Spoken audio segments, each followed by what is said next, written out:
Good morning, PT on Ice crowd. Today is Monday, 12/17. My name is Mike Eisenhart, and I am the lead faculty for the APHPT courses.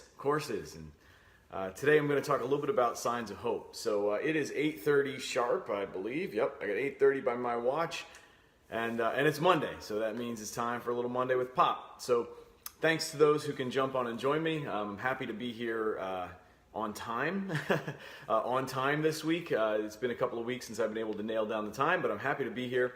And I've got some nice, I don't know, some positive news, I think, things to talk about that are positive. So it looks like we've got a couple folks signing on. Hey, Sean, good morning, and a couple others that are jumping on there. But without sort of, taking up too much time, let's jump right into it. So start the clock in 15 minutes, here we go. So signs of hope. I mean, it's nice for me to get a chance to talk a little bit about things that are hopeful. I feel like I'm the bad news guy most of the time. Truth of the matter is, for a long time, I've been the guy sort of saying like, it's bad, people, the ice age is coming, like we have to do something, look at these terrible stats. And there's no doubt there's plenty of that to go around. There's no question that I could spend all day today and tomorrow and for the next several weeks just pointing out all of the negative that, that seems to exist when it comes to the health of America and really maybe even the health of the world. So, I've hit on that a lot, and I think over the last couple of, years or year and a half or however long I've been doing most of these Mondays, I've been talking about that. And I think a big part of that is just because I feel like something we have to pull our head out of the sand on. And as healthcare providers, oftentimes it's easy for us to kind of bury our head in the sand and just go to work and do our best and hope for the best and just bury our head again. And I think one of the things that's really tricky about that is that, when we bury our head in the sand, we sort of forget the rest of the world around us and realize, sort of that we're missing things. So, in a sense, I feel like my job is to sort of, pull people's head out of the sand and say, look, like you got to look around, pay attention. There's other stuff going on here.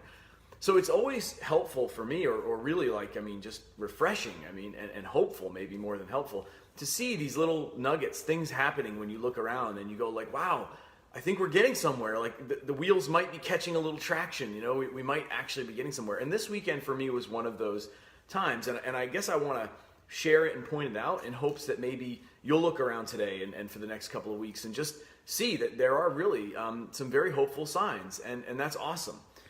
So I want to start kind of with an analogy that I often use, and bear with me if you've kind of heard me say this before, but in many ways, I'm a pretty bad golfer. Like I'm not a very good golfer. Lindsay's dad is a great golfer. And so, in our early years in our relationship, I tried to sort of, do things that my father-in-law liked. And so I went out and golfed a couple of times, actually maybe only once or twice.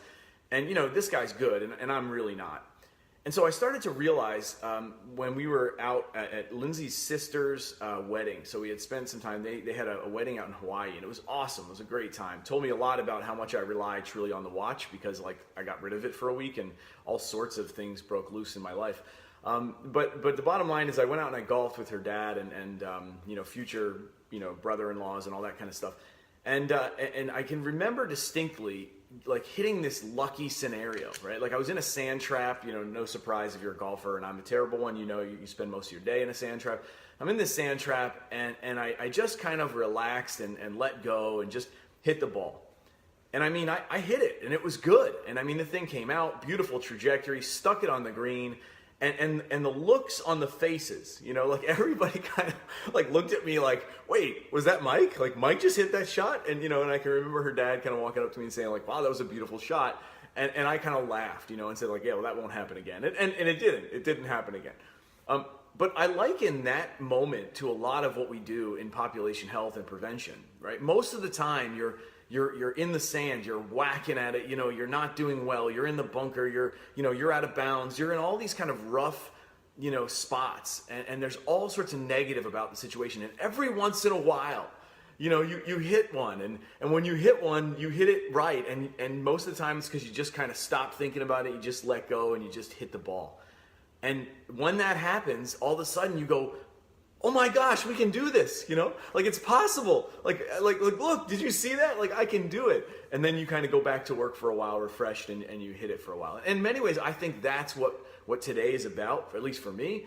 And what I hope these next couple of weeks are about for you, because I feel like we're at that spot, I mean, if you're a person of Christian faith, you know that like this is the Christmas season. And my son reminds me every single morning. Like today, every morning, like, Dad, 8 days, like yesterday it was 9 days, and I mean, he's 11 and he's super excited this year. I'm not sure why. I hope it lives up to his expectations. But the bottom line is that like that is an example of the energy that comes when you're in a state of looking forward to something, when you're hopeful. And I feel like this weekend on the pop health front gave us some of that. So let me give you some examples. And this is just me riffing, and I would really love for you to supply some examples, because I think what that does for us is that when we see things, some positives, it trains our brain a little bit to see some positives. And that's something that's a huge gift to us personally, but it's also a gift to everyone around us. That when you see these little things and you share them, all of a sudden someone else goes, wow, yeah, you're right, I see that. And like, look over there's another one. And before you know it, you're spotting them everywhere, which is awesome, because that's how we spread the idea that, hey, like, you can hit the good shot out of the bunker every once in a while. And look, to be fair, we are in a bunker, like deep, up to our neck, but if we can still swing the club and pop it out of there, like maybe we will every once in a while, and that spreads some hope. So that's kind of where I think we need to go. And just one more piece on that, the reason why it's so important, and this is not artificial. Like I wanted to kind of do it on wait for a day when I had some, but because we know hope is the opposite of despair. It's what fights despair. And if you've heard me talk about this, and I won't go into it too deeply, you know that I'm pretty clear on the fact, at least in my mind, and I think the data really supports it, is the crisis we are facing from a health perspective is a crisis of despair. And until we do something to address that at the very root, whether you do it through sort of social environments, whether you do it through physical environment, whether you do it through whatever the influences are, until we deal with despair, we're not going to fix this problem. Like, we're not going to healthcare our way out of this problem, which gets me into my first evidence of hope. So Aaron Perez, who works with us, he liked something on Twitter, and I'm assuming that's why it popped up on my feed. I don't know, but it was serendipitous, right? So it was the Milbank Quarterly, and it was by an account. I can't remember the name of the account, but you can find it. I retweeted it, and I took a quote out of it. But it was just a fantastic, relatively short read by a social demographer. And it was like she put in, or he, I actually don't even know, I think she put into words a lot of the things that we all need to be kind of embracing. One of the quotes that I took out of it was sort of like this idea of let's not be, sort of flip and conflate this idea of health and health care. They're not the same. Like they're different. And as long as we try to keep medicalizing things and treating things that are health issues with health care, it's possible that we'll always be a step behind. Like that was a sign of hope. But then what came after that was like beautiful words, and people say beautiful words in isolation all the time. I put it out there and other people picked up on it and said, hey, like, yeah, like I get it. I mean, the reason why that's a sign of hope for me is because a year ago or 2 years ago, I basically said the same thing, and it was a bunch of negative pushback, a bunch of people popping back and being like, what are you, crazy? Like, getting more people healthcare is everything. Like, we need to do that. Access. And it's like, yeah, like, that's true. We need people to have good access to care, but let's not get deep into the idea that healthcare is going to solve the problems of despair. It's not. It can't. It's not trained to do so. It's not built to do so. It doesn't have the infrastructure to pull it off. Okay, despair happens in the communities. It happens where the people are. It happens in the school systems. It happens in the churches. It happens around the kitchen table at dinner. Like that. Like that's where it happens. So unless you're sitting there, you can't make it happen. Now things have changed. I saw something the other day and put that out about the idea that healthcare might now be starting to pay for things like housing, affordable housing, like that. Okay, now we're getting somewhere. And if we can someday in the future call that healthcare, if that's what we define as healthcare, then maybe. But in the context of today, that's a huge sign of hope, and one that I think that we can all feel good about. That is like that's a solid shot. That's a ball going down the fairway at least, and maybe on the green. Another sign of hope for me, so I've talked about this Saturday Pay It Forward workout that I've been doing, which basically, to recap, if you haven't seen or heard this, is we go out to our satellite in Milford, New Jersey, which is just sort of a small town. I mean, literally one stoplight town.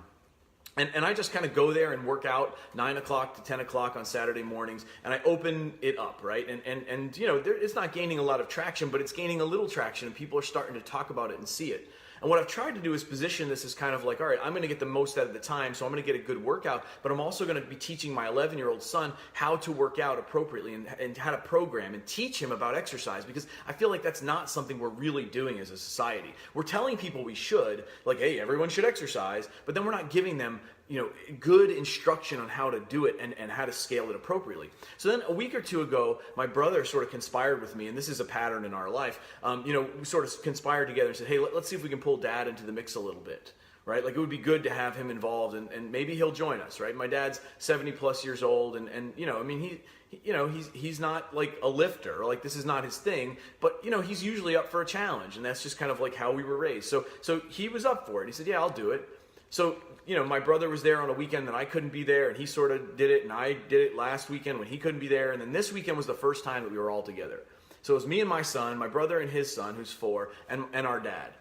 And you know, the hope that came from this was, here's a guy who's 70 plus years old, and he's not into this per se, right? He's into being healthy and being fit, but he's not into this per se. So this is out of his comfort zone.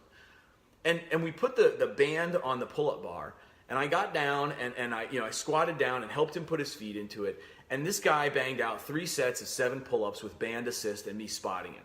Like, that was the most inspiring thing for me. And the reason why was because he was so out of his comfort zone, but he did it. And he said to himself, hey, you know what, like, I'll give it a shot. And like, to me, there's such a lesson there. Now, I don't know if it's a generation, you know, I don't know if our generation or the next generation will have that, or maybe it's just sort of like a wisdom, you know, that comes with age. I don't know. But he was willing to try.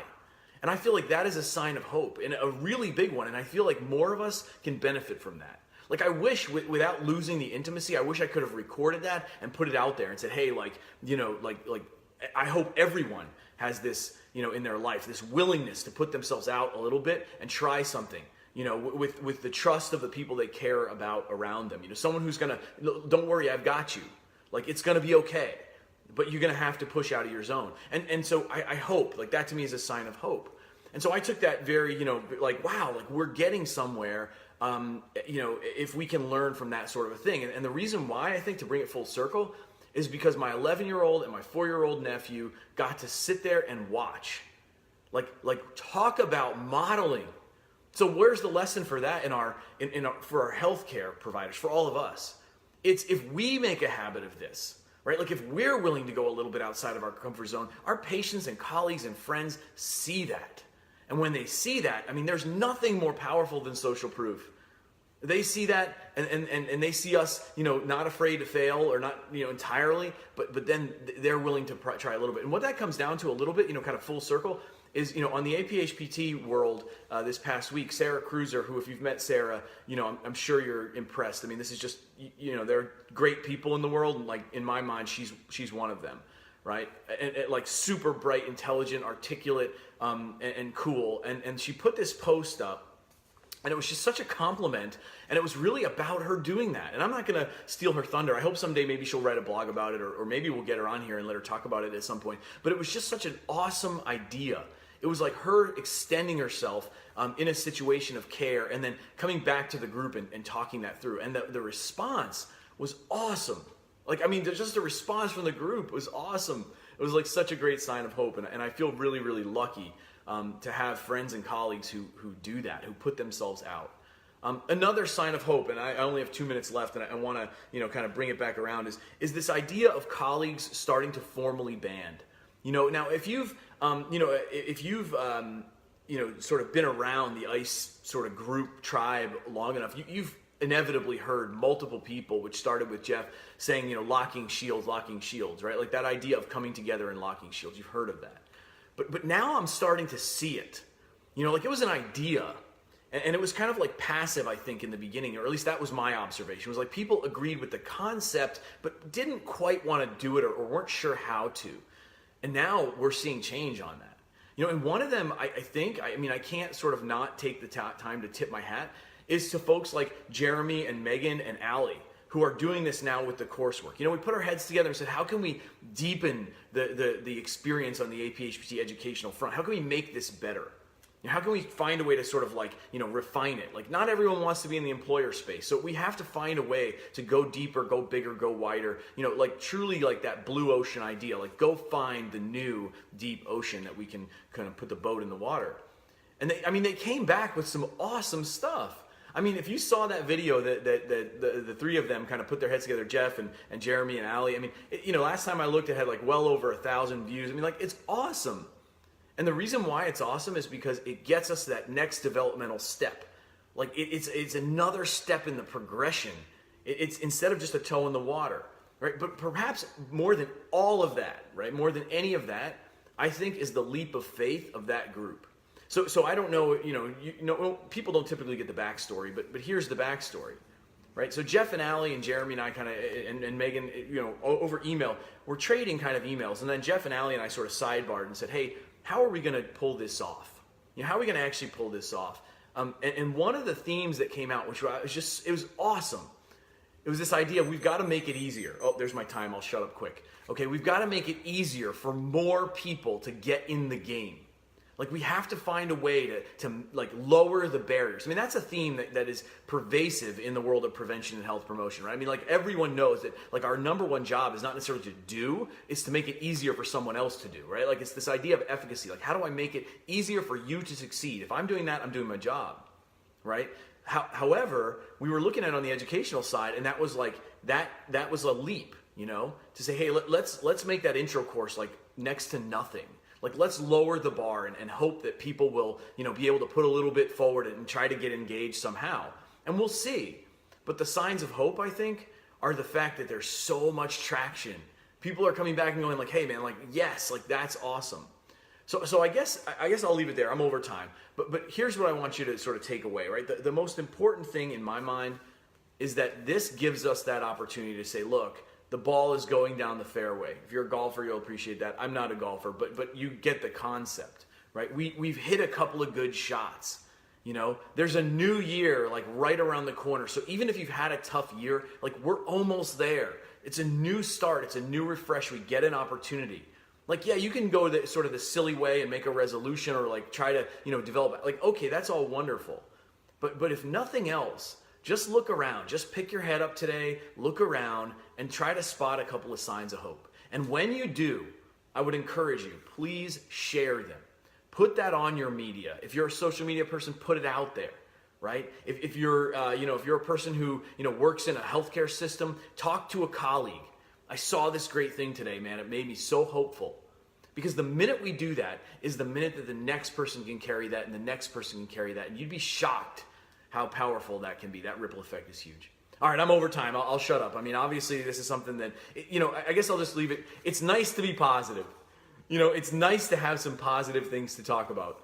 I often feel like the reaper of the crowd. I always got to bring the bad news. Well, the good news is that, there's a glimmer. And that glimmer, we can do a little bit more. We can throw a little bit more on it. We can grow it. And once it grows, it's going to catch. And once it catches, we can do it. Things will change.